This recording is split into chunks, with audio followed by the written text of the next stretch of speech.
Ketika kamu meledakkan planet, segalanya menjadi merah, panas membara. Atmosfer sirna, segalanya beterbangan, semuanya hancur. Dunia menjadi lebih cerah dibanding belasan matahari.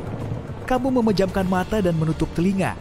Rambutmu berdiri tegak, kekuatan ledakan kosmis ini terasa menakutkan. Sesaat sebelum ledakan, kamu melayang di tempat yang hampir gelap total. Di bawah, kamu melihat bulan, atau objek yang kamu kira adalah bulan. Permukaan bola berwarna terang ini tampak tidak rata, dengan kawah yang ditinggalkan oleh meteorit. Kamu melihat bukit curam besar, membentang berkilo-kilometer. Ini Merkurius, dan sekarang kamu akan meledakkannya. Seolah dalam gerakan lambat, kamu menyaksikan planet ini hancur berkeping-keping. Kemudian, dalam sekejap mata, kamu melihat sekumpulan puing mendekatimu. Pertama, bongkahan bebatuan besar. Inilah yang tersisa dari kerak padat dan mantel berbatu Merkurius. Bentuk dan struktur puing-puing yang terbang ke arahmu berubah. Kini semuanya terlihat cair seperti percikan air raksa. Itu inti metalik planet Merkurius yang hancur. Inti cair ini mengambil 85% volume Merkurius. Dan akhirnya, ledakan dan bongkahan padat datang lagi. Inilah inti planet padatnya. Saking kuatnya, ledakan ini menggeser orbit bumi. Matahari pun menelan awan debu yang sangat besar itu. Hanya inilah yang tersisa dari Merkurius. Tapi jangan khawatir, tata surya kita tidak akan kehilangan planet apapun. Seluruh ledakan ini hanya percobaan sementara. Begitu selesai melihat apa yang terjadi, kamu menekan satu tombol lain. Dan planet yang hancur tadi kembali menyatu. Seolah kamu menekan tombol rewind. Kamu mendekati planet berikutnya. Permukaannya tersembunyi di bawah atmosfer super padat yang terbuat dari karbon dioksida. Jika ingin mendarat di Venus, kamu harus menembus awan asam sulfat tebal. Kamu melihat permukaan planet yang coklat kemerahan, kering dan sangat panas. Kamu mungkin akan melintasi dataran halus dan rata yang menutupi 2/3 permukaan planet ini. Kamu terkejut melihat gunung berapi yang tersebar di Venus.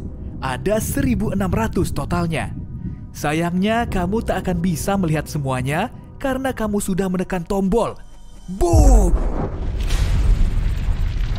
Bongkahan besar basal terbang menjauh dari pusat ledakan. Ini adalah bagian dari kerak planet setebal 18 km. Lalu kamu melihat meteor merah membara terbang ke arahmu dengan kecepatan luar biasa. Itu adalah bongkahan mantel berbatu Venus yang meleleh. Hujan api tampak tak ada habisnya. Mungkin karena tebal mantelnya mencapai 1.900 km.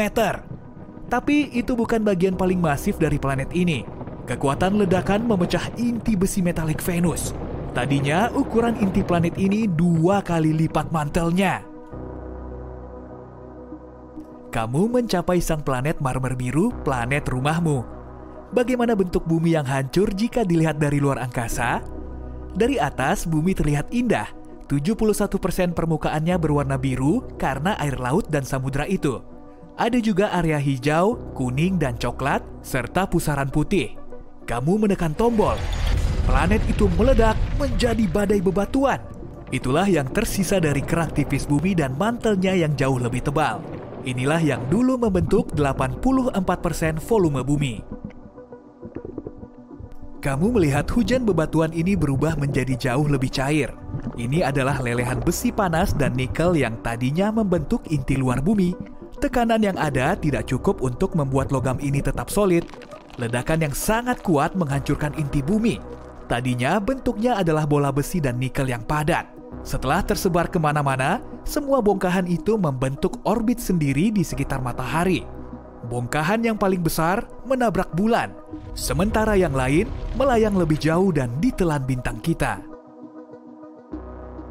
Kamu tidak boleh bersantai. Planet merah sudah menunggumu. Permukaan Mars diselimuti debu berwarna karat. Ketebalan lapisan debunya bervariasi di tiap area. Tapi di sebagian besar tempat, tebalnya mencapai 2 meter. Tanahnya berwarna emas, coklat gelap, dan bahkan kehijauan. Ronanya tergantung mineral yang membentuk tanah. Permukaan planet ini berbatu dan ditutupi dasar danau kering, kawah, gunung berapi, dan ngarai. Boom! Mars adalah planet berbatu. Kamu harus menghindari bongkahan kerak seukuran gunung yang terbentuk dari batu basal vulkanis. Yang kamu lihat selanjutnya mirip seolah kamu baru saja meledakkan pasta gigi raksasa yang berbatu. Ini adalah mantel Mars yang terdiri dari oksigen, silikat, dan mineral lainnya. Kemudian bongkahan-bongkahan yang terbang kembali menjadi padat. Ini berarti inti planet Mars. Inti Mars padat, sebagian besar terbuat dari besi, nikel, dan belerang. Miliaran dan triliunan fragmen beragam ukuran, dari yang seukuran bulan kecil hingga yang lebarnya beberapa meter, terlontar ke segala arah.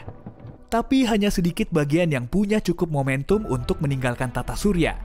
Seluruh kejadian ini agak sedikit mengubah orbit bumi, dan suhu di planet kita naik 10 derajat Celcius. Kamu meninggalkan planet berbatu itu dan mendekat ke raksasa gas pertama di hadapanmu. Ini Jupiter. Awan coklat, kuning, merah, dan putih menutupi, dalam tanda kutip, permukaannya. Awan ini membuat planet itu tampak berwarna-warni dan bergaris indah. Kamu pun menekan tombol. Kali ini pemandangannya berbeda. Alih-alih bongkahan kerak padat, kamu melihat aliran gas meluncur kencang dari pusat planet ini. Tadinya inilah yang membentuk atmosfer Jupiter yang terdiri dari gas hidrogen dan helium. Dalam sekejap, seluruh materi ini melesat keluar angkasa dan menjadi cair. Hidrogen berubah bentuk di bawah tekanan atmosfer yang sangat dekat dengan pusat planet. Tak lama kemudian, cairan ini sudah menjadi campuran hidrogen dan helium metalik. Dan akhirnya ada benda padat. Ini mungkin inti Jupiter, yang masanya 14 hingga 18 kali massa bumi. Diameter raksasa gas ini sekitar 145.000 km, tapi ledakan ini berlangsung tidak lebih dari setengah detik. Ledakan Jupiter sangat kuat sehingga menguapkan planet yang lebih kecil seperti Mars dan Bumi. Matahari tetap utuh, suhunya memang naik sedikit dan menjadi agak tidak stabil, tapi itu cuma sebentar. Raksasa gas berikutnya adalah Saturnus. Awalnya planet ini kelihatannya punya permukaan. Bola coklat kekuningan yang tampak padat ini dikelilingi lapisan awan. Cincin terkenal Saturnus memang luar biasa dan penuh warna. Abu-abu, krem, dan coklat. Cincin ini adalah sekelompok cincin mungil yang terbentuk dari bongkahan es, air, batu, dan debu yang melayang. Ukuran bongkahan-bongkahan ini beragam, mulai dari sebintik kecil sampai sebesar gedung pencakar langit. Saat mengorbit Saturnus, semuanya terus bertabrakan dan bongkahan yang lebih besar hancur. Kamu terkejut melihat bahwa cincin ini tidak bulat sempurna. Ada lekukan yang disebabkan tarikan gravitasi dari bulan-bulan di dekat Saturnus. 53 di antaranya sudah punya nama resmi. Titan, dunia es yang lebih besar dibanding bulan kita dan bahkan Merkurius, adalah yang paling besar. Pemandangan di depanmu mirip dengan apa yang terjadi saat kamu meledakkan Jupiter. Perbedaannya hanya satu. Cincin Saturnus pecah berhamburan, melontarkan bebatuan dan es keluar angkasa dengan kecepatan luar biasa. Bongkahan terbesarnya menabrak bulan-bulan Saturnus hingga menghancurkan bulan-bulan kecilnya. Kamu melihat aliran gas sebagian besar terdiri dari hidrogen dan helium dengan sedikit metana, amonia, dan air. Aliran gas ini bergerak super cepat, menjauhi pusat planet. Setelah itu, percikan materi cair menyusul. Ini hidrogen cair yang akhirnya menjadi metalik. Dan terakhir, bongkahan-bongkahan inti padat Saturnus yang terdiri dari materi berbatu. Kamu kini melihat bola biru kehijauan yang indah sang raksasa es, Uranus. Planet ini punya warna yang unik saat cahaya matahari terpantul oleh permukaannya. Selain itu, sebagian besar atmosfer Uranus adalah hidrogen dan helium dengan sedikit gas metana yang menyerap cahaya merah. Mari lanjutkan. Boom! Kali ini ada gumpalan es besar yang meluncur ke arahmu terlebih dahulu. Tadinya ini merupakan bagian dari mantel es Uranus yang membentuk 80% volume planet ini. Tapi, kenapa es ini terlihat cair? Di Uranus, cairan beku tidak padat seperti di Bumi. Es adalah cairan padat yang terbuat dari air, es amonia, dan metana. Ini sering disebut samudra amonia air.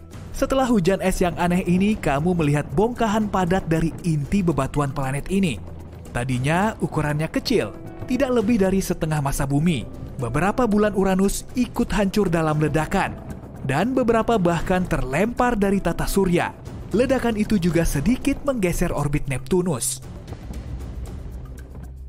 Dan kamu sampai di planet terakhir dalam perjalananmu, Neptunus. Warnanya terlihat biru karena lapisan gas yang berputar-putar dan awan permanen. Tidak perlu berlama-lama, boom!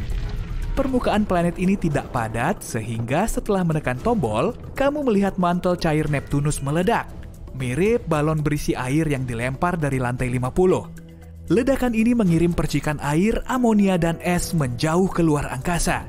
Kemudian sisa-sisa lava dari mantel Neptunus mengikuti. Tadinya mantel ini cair, panas membara, dan kaya metana, amonia, serta air. Inilah sisa dari inti padat Neptunus yang terbuat dari besi dan logam lainnya. Jauh di dalam jantung alam semesta, ada kekuatan misterius dan dahsyat yang tersembunyi, menunggu untuk dilepaskan. Kekuatan ini dapat mengubah dunia yang kita kenal dan namanya adalah antimateri. Yuk, kita cari tahu apa itu antimateri dan bagaimana kita bisa menggunakannya untuk mengubah hidup kita. Antimateri adalah fantasi fiksi ilmiah yang menjadi kenyataan. Kamu mungkin pernah mendengarnya di film Star Trek dan Star Wars, tapi sebenarnya antimateri benar-benar ada dan telah dipelajari oleh para ilmuwan selama lebih dari 1 abad. Tapi apa itu sebenarnya dan apa bedanya dengan materi biasa? Baiklah, mari kita mulai dari yang paling dasar. Kamu mungkin tahu bahwa atom terdiri dari partikel-partikel kecil yang disebut proton, neutron, dan elektron. Partikel-partikel ini semuanya terbentuk dari materi yang merupakan unsur pembentuk diri kita serta segala sesuatu di sekitar kita. Antimateri juga seperti itu, tapi dengan sedikit perbedaan. Alih-alih proton, atom antimateri memiliki yang disebut antiproton. Dan bukannya neutron, antimateri memiliki antineutron. Dan alih-alih elektron, antimateri punya positron. Pada dasarnya, antimateri terdiri dari partikel-partikel dengan muatan, putaran, dan sifat-sifat lain yang berlawanan dari materi biasa. Proton memiliki muatan positif, sedangkan antiproton memiliki muatan negatif. Elektron memiliki muatan negatif, sedangkan antielektron, juga dikenal sebagai positron, memiliki muatan positif. Paham? Antimateri layaknya kembaran jahat dari materi biasa. Ini seperti cerminan dari segala sesuatu yang kita tahu. Seperti halnya Batman yang punya Joker, materi juga punya antimateri. Jadi kalau ingin tahu bagaimana rasanya berada di dunia di mana segala sesuatu terbuat dari kebalikannya, inilah jawabannya. Dan inilah bagian terbaiknya. Ketika partikel antimateri dan materi bertemu, mereka saling memusnahkan satu sama lain sehingga melepaskan energi yang sangat besar dalam waktu bersamaan.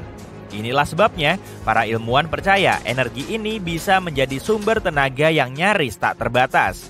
Nah, kamu mungkin bertanya-tanya, di manakah semua antimateri ini? Kenapa antipartikel ini tidak berterbangan dan melontarkan kembang api yang dahsyat setiap kali bersentuhan dengan partikel biasa? Sejatinya, para ilmuwan meyakini saat Big Bang terjadi, materi dan antimateri tercipta dalam jumlah yang sama. Tapi entah kenapa, materi kemudian mendominasi. Jadi ketika keduanya mulai saling menghancurkan, pada akhirnya materi biasa berhasil unggul tipis. Kenapa bisa begitu? Kita masih belum tahu. Ini salah satu misteri terbesar dalam ilmu fisika. Yang kita tahu pada akhirnya, begitulah proses terbentuknya alam semesta yang kita kenal sekarang. Kamu pasti penasaran seperti apa jadinya alam semesta kita seandainya materi biasa yang kalah kan? Tapi itu topik untuk lain waktu. Antimateri dianggap sebagai salah satu hal paling menarik dalam dunia sains. Antimateri berpotensi mengubah pemahaman kita tentang alam semesta dan tentu saja bisa menjadi sumber energi baru. Bayangkan bahan bakar yang dapat menggerakkan pesawat ruang angkasa ke ujung galaksi atau pembangkit listrik yang bisa memenuhi kebutuhan seluruh kota. Inilah yang bisa kita dapatkan jika berhasil memecahkan teka-teki ini. Tapi bagaimana antimateri bisa ditemukan? Terutama mengingat tidak ada yang tersisa di awal alam semesta. Nah, Para ilmuwan berhasil menemukannya dengan cara yang sangat cerdas. Pertama-tama, kita harus kembali ke masa lalu di awal abad ke-20. Saat itulah seorang fisikawan bernama Paul Dirac meramalkan keberadaan antimateri. Dia memiliki teori bahwa untuk setiap partikel materi di alam semesta, pasti ada antipartikelnya. Gagasan ini membuat kehebohan besar pada saat itu. Tapi teorinya kemudian dibuktikan secara eksperimental. Pada tahun 1930-an, seorang fisikawan lain bernama Carl Anderson menemukan positron, kebalikan dari elektron. Ini menjadi partikel antimateri pertama yang diketahui. Penemuan ini merupakan terobosan besar dalam dunia sains. Para ilmuwan kemudian menemukan lebih banyak antipartikel dan hal ini memunculkan ranah studi baru, yaitu fisika antimateri. Kita masih mengeksplorasinya hingga hari ini. Tapi bagaimana cara menemukan partikel-partikel ini?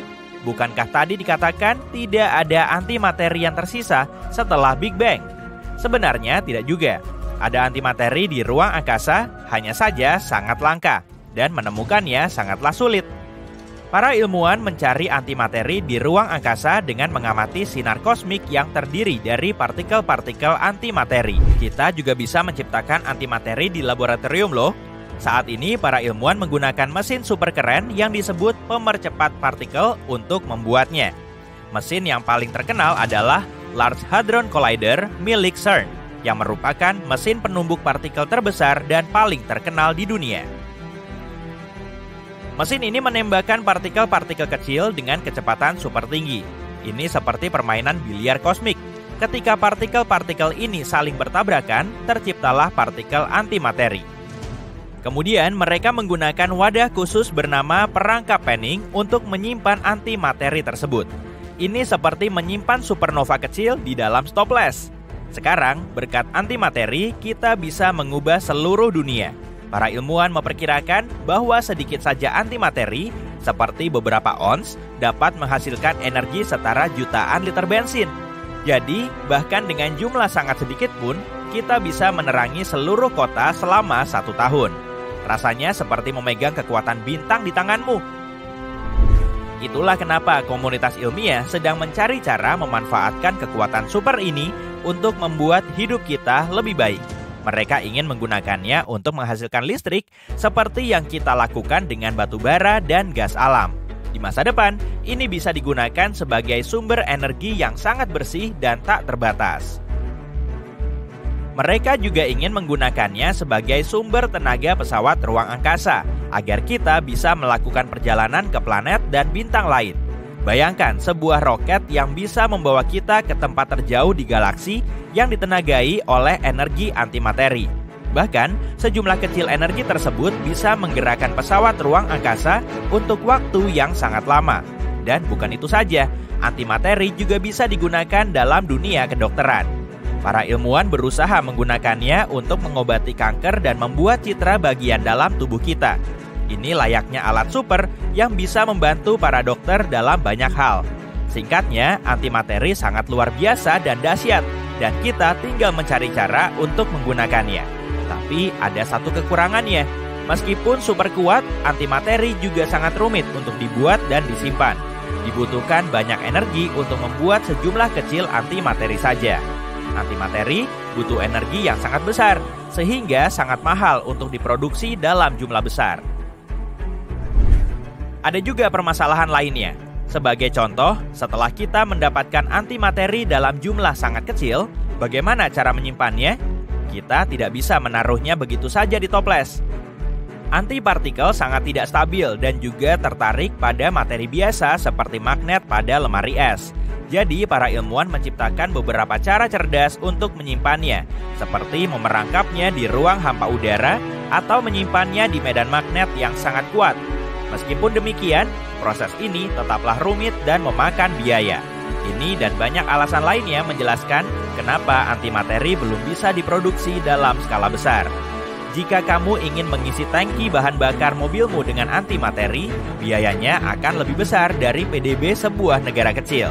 Tapi, meskipun menciptakan antimateri merupakan tantangan ilmiah yang sangat sulit, potensi keuntungannya sangat besar. Karena itu, saat ini para ilmuwan sedang mencari cara untuk memproduksi dan menyimpannya dengan lebih efisien dan hemat biaya. Dan jika berhasil, antimateri bisa menjadi sumber energi utama baru. Penelitian antimateri adalah bidang yang menarik dan berkembang dengan pesat. Dan siapa tahu, mungkin di masa depan kita bisa menggunakan antimateri untuk listrik rumah dan mobil kita. Itu akan sangat keren.